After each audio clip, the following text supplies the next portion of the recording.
పశ్చిమ గోదావరి జిల్లా భీమవరంలో మందుబాబులు రెచ్చిపోతున్నారు. మద్యం మత్తులో ఏకంగా కానిస్టేబుల్స్ పై దాడి చేశారు. నడి రోడ్డుపై మద్యం సేవిస్తూ స్థానికులను నలుగురు యువకులు భయాందోళనకు గురిచేస్తూ న్యూసెన్స్ చేశారు. ఇది గమనించిన బీట్ కానిస్టేబుల్స్ వచ్చి యువకులను పట్టుకుని ప్రశ్నించారు. ఇక్కడ త్రాగొద్దంటూ హెచ్చరించారు. దీంతో రెచ్చిపోయిన మందుబాబులు పోలీసులపై దాడి చేశారు. వారి ఫోన్లను తీసుకుని పగలగొట్టారు. ఈ దాడి దృశ్యాలు సీసీ కెమెరాలో రికార్డ్ అయ్యాయి. వెంటనే రంగంలోకి దిగిన పోలీసు యంత్రాంగం నిందితులు సాయి, నజీరుద్దీన్, నూర్ బాషాగా గుర్తించారు. ఒకరిని అదుపులోకి తీసుకోగా మరో ముగ్గురు పరారీలో ఉన్నట్లు తెలిపారు. అయితే పోలీసులు తీరుపై స్థానికులు అనుమానం వ్యక్తం చేస్తున్నారు.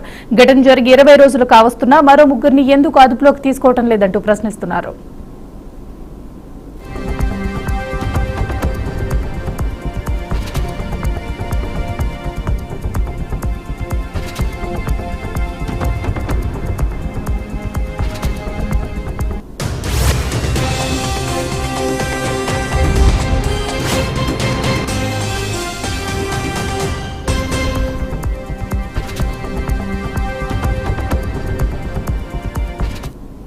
ఇదే అంశానికి సంబంధించి పూర్తి సమాచారాన్ని మా ప్రతినిధి రవి అందిస్తారు.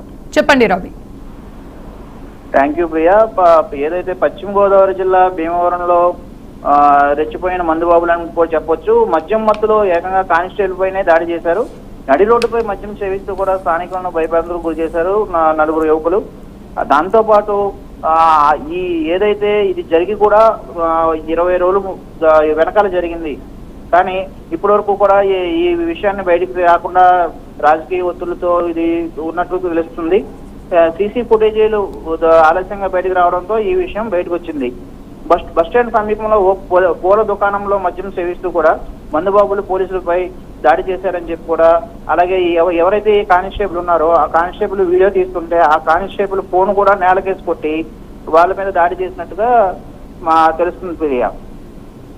రవి, ఈ వరుస పోలీసుల మీద దాడిని ఏ విధంగా చూసుకోవచ్చు అంటారు? అసలు అంటే ఈ విషయాన్ని అయితే పశ్చిమ గోదావరి జిల్లా ఎస్పీ సీరియస్ గా తీసుకున్నారు. అలాగే పోలీసులపై దాడి జరగడం చాలా అమానుషం అంటూ కూడా ఆయన చెప్తున్న పరిస్థితి అయితే ఉంది.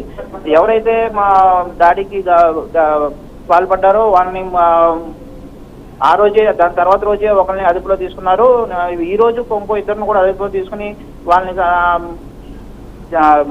రిమాండ్కి అయితే పంపించడం జరిగింది. Priya. Right Ravi, thank you. Okay.